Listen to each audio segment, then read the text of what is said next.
영이시니 예배하는 자가 영과 진리로 예배할지니라. 아멘.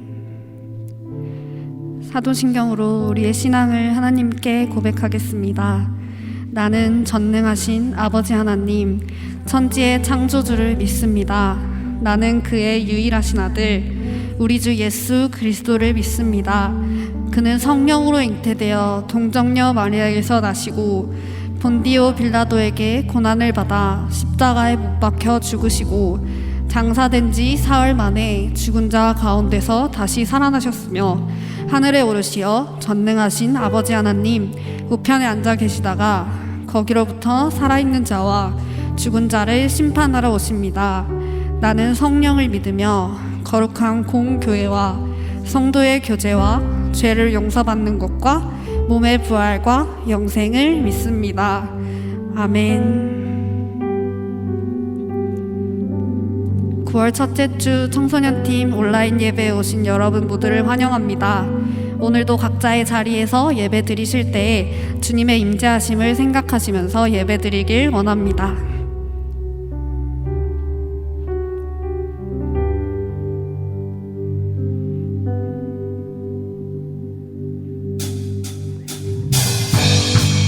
다 같이 박수 치시면서 찬양해 볼까요?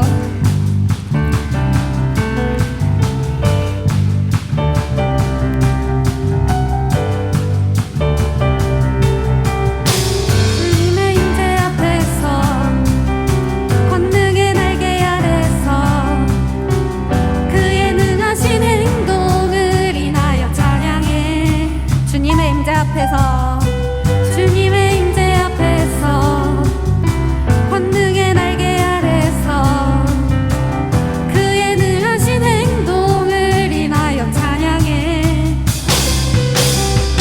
주의 나라 주의 권세 찬양 주의 임하네. 모든 원수 굴복하네. 주의 임재 앞에 주의 나라 주의 권세 찬양 중에 임하네. 모든 원수 굴복하네. 내가 춤을 출 때 다윗처럼 춤을 추면서 전심으로 주를 즐거워하라. 모든 만물들아 찬양하라. 영원히 다윗처럼 춤을 추면서 전심으로 주를 즐거워하라. 모든 만물들아 찬양하라. 영원히 주님의 임재 앞에서 권능의 날개 아래서 그의 능하신 행동을 인하여 찬양해. 주님의 임재 앞에서 권능의 날개 아래서 그의 능하신 행동을 인하여 찬양해. 주의 나라 주의 권세 찬양 중에 임하네. 모든 원수 굴복하네. 주의 임재 앞에 주의 나라 주의 권세 찬양 중에 임하네. 모든 원수 굴복하네. 내가 춤을 출 때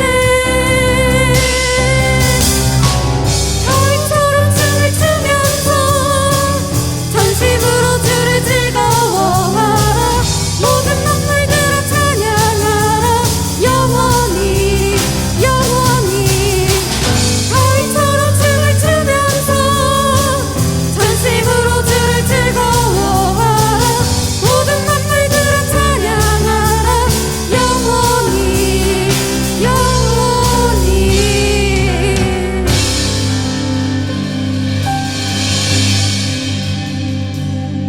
아멘. 오늘도 예배로 나아가는 시간입니다. 그저 형식적으로 드리는 이 온라인 예배가 아니라 우리의 삶으로 나아갈 수 있는 예배가 될 수 있도록 기도해 주세요.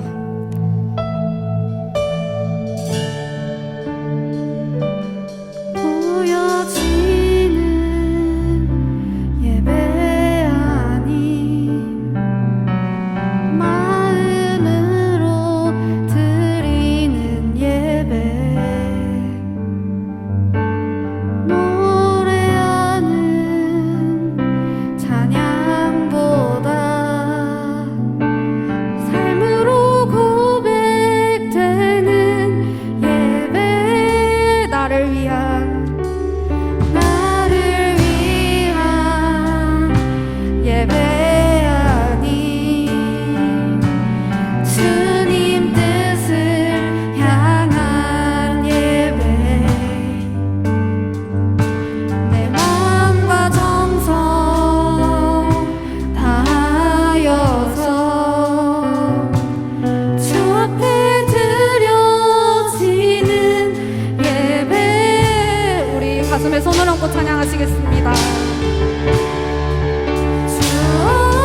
오늘 우리가 함께 볼 말씀은 요한복음 11장 45절에서 57절까지의 말씀입니다.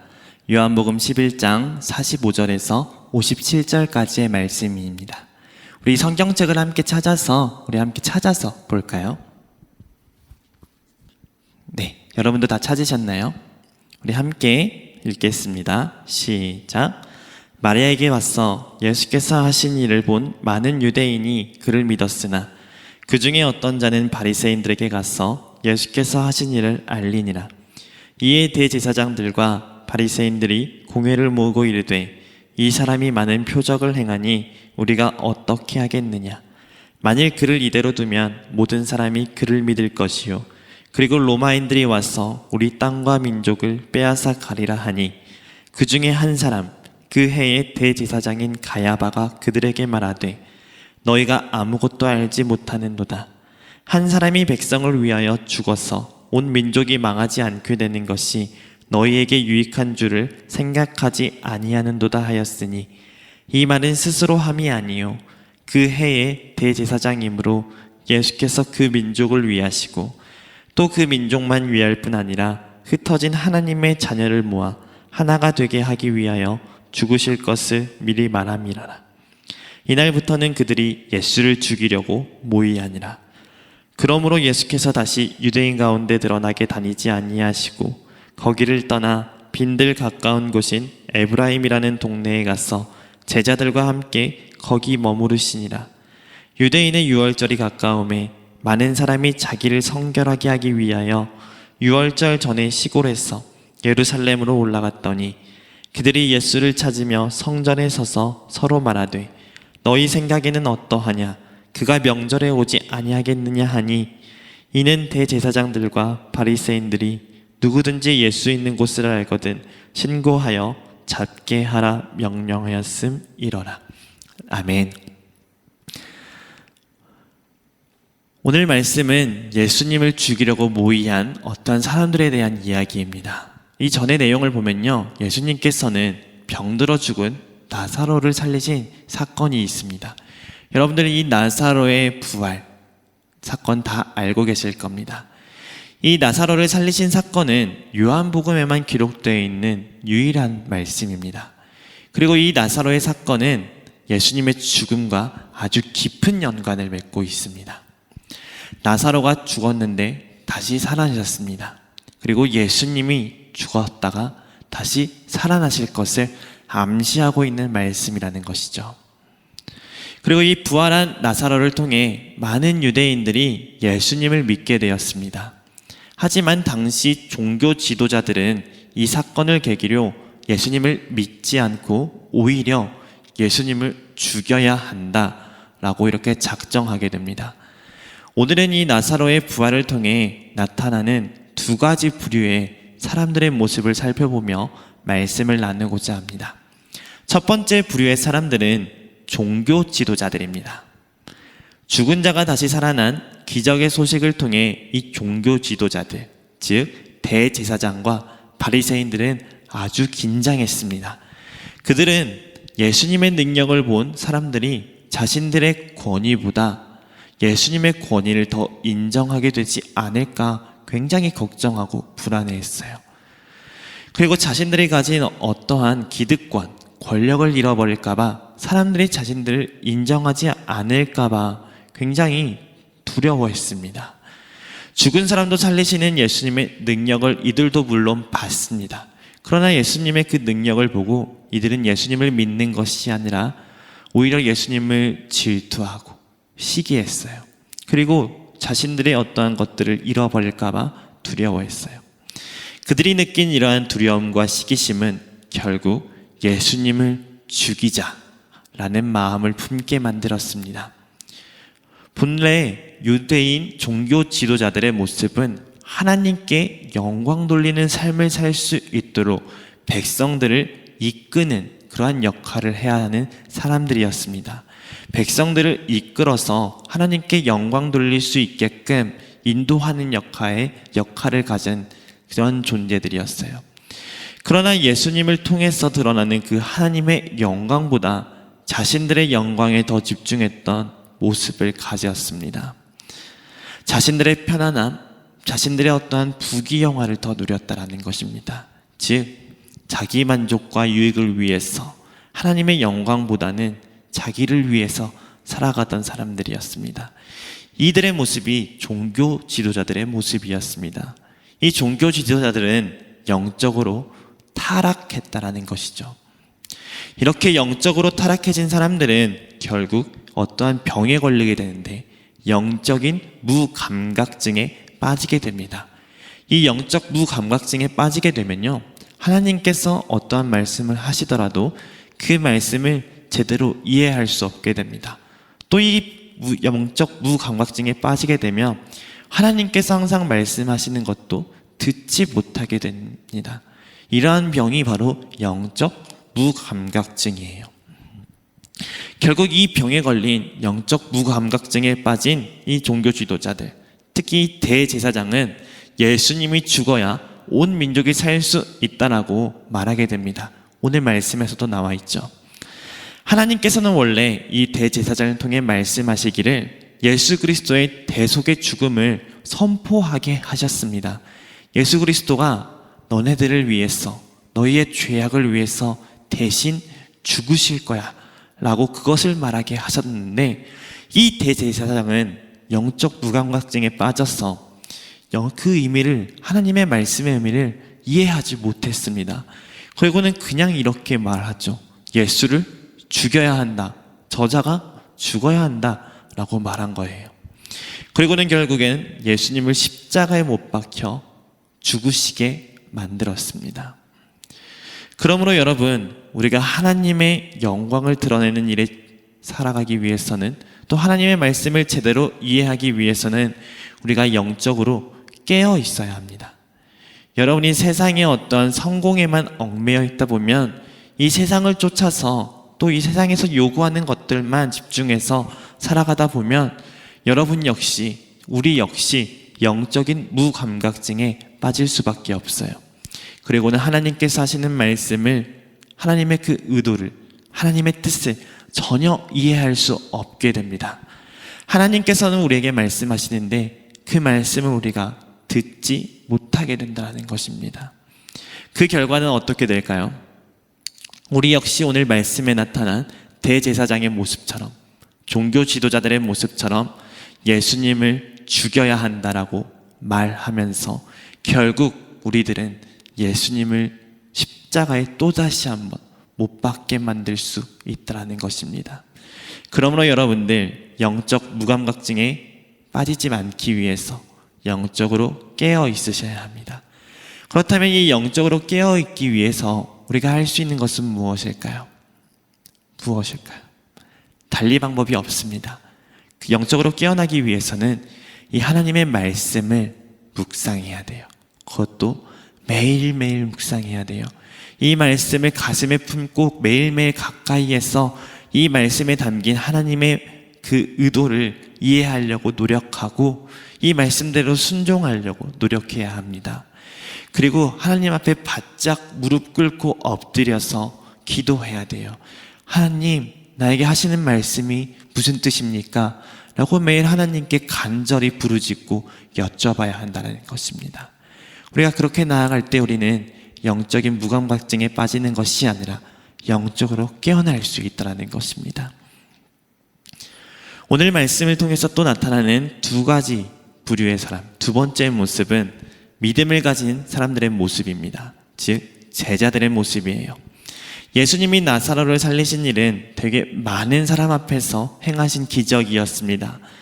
그리고 그 기적을 본 많은 유대인이 예수님을 하나님의 아들이다 라고 인정하고 믿음을 가지게 되었어요. 그러나 여러분들, 이 기적을 본다고 해서, 그러한 기적을 본다고 해서 저절로 믿음이 생겨나지는 않습니다. 유대 종교 지도자들의 모습처럼 그 기적을 보고도 믿음을 거부하고 예수를 죽여야 한다라고 하는 모습을 가질 수도 있어요. 그렇다면 기적이 믿음으로 이어지기 위해서는 어떻게 해야 될까요? 우리의 마음이 준비되어 있어야 합니다. 조금 전에도 말씀드렸다시피 영적으로 깨어 있어야 돼요. 마음이 준비된 영혼만이, 영적으로 깨어진 사람만이 기적을 통해서 믿음을 가지게 됩니다. 이 나사로의 부활을 본 사람들 중에서 이렇게 깨어난 사람들이 있었어요. 믿음을 가지게 된 사람들이 있었습니다. 바로 제자들이었습니다. 그러나 사실 제자들도 바로 이렇게 믿음을 가지진 않았습니다. 영적으로 깨어있진 않았어요. 처음부터. 예수님께서 나사로의 집으로 가려고 하실 때 예수님께서 이 나사로를 살리셔야겠다라고 생각하고 그 나사로의 집으로 가야겠다라고 말씀하셨을 때 이 제자들 역시 영적으로 깨어나지 못해서 믿음을 가지지 못해서 예수님 대체 거길 왜 갑니까? 라고 말하며 이 예수님을 말렸습니다. 그 전에 이 제자들은 유대인들이 예수님을 돌로 치려고 했던 일을 경험했기 때문에 또다시 그 돌을 맞진 않을까, 또 돌을 던지지 않을까 싶어서 두려워했던 것이죠. 하지만 예수님께서는 이러한 믿음이 부족한 제자들을 데리시고 나사로의 무덤까지 가셨습니다. 그리고 제자들에게 나사로를 다시 살리시는 그 기적을 눈으로 직접 보게 하셨습니다. 제자들의 믿음이 자랄 수 있도록, 이 제자들이 영적으로 깨어날 수 있도록 예수님께서 이끄셨습니다. 마찬가지로 지금도 하나님께서는 우리의 믿음이 자랄 수 있도록 계속해서 도와주고 계시고 이끌고 계세요. 특별히 지금 이 코로나19의 상황이 이 바이러스로 인해서 우리가 굉장히 힘든 시기를 겪고 있잖아요. 어느 식당에 가서 밥을 편하게 먹기도, 또 학원에 가는 것도, 누군가와 접촉하는 것도 이제는 굉장히 두려운 일이 되었습니다. 두려운 시대가 되었어요. 사람의 힘으로는 이거를 우리가 해결할 수 없구나 라는 것들을 우리가 점점 알아가고 있습니다. 그리고 하나님이 필요하구나, 하나님의 도우심이 필요하구나 라는 것들을 우리가 깨달아가고 있어요. 이 말씀을 통해서 보면 하나님 어떻게 해야 됩니까? 라는 것들을 항상 우리가 지금 고민하고 걱정하면서 살아가고 있습니다. 그러나 이 말씀을 통해서 우리가 살펴보게 되면 하나님께서는 항상 이러한 고난 중에서, 이러한 암울한 시대 속에서, 어두운 시대 속에서 구원해 주셨음을, 건져 주셨음을 우리는 발견할 수 있습니다. 항상 위기의 상황에서 하나님께서는 구원해 주셨어요. 그러나 그 하나님의 도우심은 그냥 일어나진 않았습니다. 하나님의 도우심이 언제 일어났냐? 그건 이들이 하나님을 찾았을 때, 이들이 온전히 하나님을 믿었을 때, 하나님을 간절하게 부르짖었을 때, 우리는 할 수 없지만 하나님은 가능하십니다라고 무릎 꿇을 때 하나님께서는 도우셨다라는 것입니다. 여러분들, 지금도 마찬가지입니다. 우리가 간절히 하나님을 찾아야 합니다. 우리가 간절히 하나님께 엎드려서 기도해야 돼요. 이 말씀을 의지하며 하나님만이 우리의 구원자이십니다라고 고백할 때 하나님께서는 지금 이 상황 속에서 우리를 건져주실 수 있다는 것입니다. 여러분들, 말씀을 마치려고 하는데요, 이제는 우리가 애매한 믿음으로는 살아갈 수 없게 되었어요. 애매한 믿음으로는 우리가 도저히 살 수 없는 시대가 되었습니다. 영적으로 깨어나야 된다는 말입니다. 눈을 떠야 된다는 거예요. 온전하게 믿음을 가져야 한다는 말입니다. 하나님 밖에는 방법이 없습니다. 예수님 밖에는 방법이 없습니다 라고 이제는 우리가 외칠 때가 되었어요. 하나님만이 나의 유일한 구원자임을, 예수님만이 나의 구원자임을 믿어야 한다는 것입니다. 영적으로 깨어야 해요. 영적으로 깨어있지 않으면 영적인 무감각증에 우리가 빠지게 되고, 우리가 그렇게 되면 다시금 예수님을 죽일 수밖에 없다는 것입니다. 예수님을 다시 십자가에 못 박게 된다는 거예요. 영적으로 깨어나십시오. 영적으로 깨어나기 위해서는 다른 방법이 없습니다. 하나님의 말씀, 이 말씀을 부지런히 묵상하는 것밖에는 없어요. 매일 이 말씀을 가까이 하고 가슴에 품고 하나님 앞에 무릎 꿇어야 합니다. 하나님 밖엔 방법이 없습니다. 예수님 밖에는 방법이 없습니다. 이 말씀에서 하나님이 이들을 건져주셨던 것처럼, 위기의 상황 속에서 하나님이 그들을 도우셨던 것처럼 하나님 도와주시옵소서라고 우리가 매일매일 하나님께 부르짖어야 돼요. 그리고 하나님의 능력을, 하나님이 구원자이심을 믿어야 한다는 것입니다. 우리 안에 이러한 믿음이 있을 때 주님이 우리의 삶에서 지금 이 시대 속에서 일으키시는 그 여러 가지 기적을 통해 우리의 믿음이 더욱더 견고하게 자랄 수 있습니다. 그리고 이제는 하나님의 영광을 볼 수 있어요. 하나님은 우리가 이러한 믿음 가운데 있을 때 기뻐하시는 분이십니다. 오늘도 이 사실을 기억하면서 이제 영적으로 깨어나 하나님의 말씀 가운데 사는, 또 종교 지도자들처럼 자신의 어떠한 만족과 유익을 위해 사는 모습을 가진 것이 아니라 하나님의 영광을 드러내는 삶을 살아가는 여러분이 되시길 간절히 바랍니다. 그렇게 영적으로 깨어나서 온전한 믿음을 소유하는 저와 여러분이 되시길 바랍니다. 함께 기도하겠습니다. 하나님 아버지, 감사합니다. 오늘도 우리가 말씀을 통해서 어떻게 살아가야 되는지 우리가 다시금 깨닫습니다. 하나님, 우리가 종교 지도자들처럼 자기 만족과 유익을 위해 살아가지 않게 해주시옵소서. 이 세상을 쫓아 살아가지 않게 해주시옵소서. 이들과 같이 영적 무감각증에 빠지지 않게 인도하여 주시옵소서. 그래서 내 삶이 예수를 다시 한번 십자가에 못 박는 삶, 예수를 죽이는 삶으로 살아가는 것이 아니라 하나님의 영광을 드러내는 삶으로 살아갈 수 있게 주시옵소서.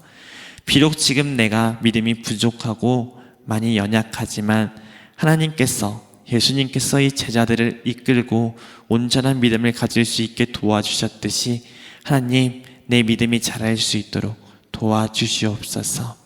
그렇게 위해서는 우리가 말씀을 매일매일 묵상해야 할 줄 믿사오니 하나님의 말씀, 우리가 이제는 가까이에서 이 말씀을 매일매일 묵상하고 읽고 이 말씀에 순종하며 살아갈 수 있는 내 모습이 될 수 있게, 내 믿음이 될 수 있게 하나님 이끌어 주시옵소서.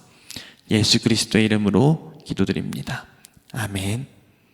하늘에 계신 우리 아버지, 아버지의 이름을 거룩하게 하시며 아버지의 나라가 오게 하시며 아버지의 뜻이 하늘에서와 같이 땅에서도 이루어지게 하소서.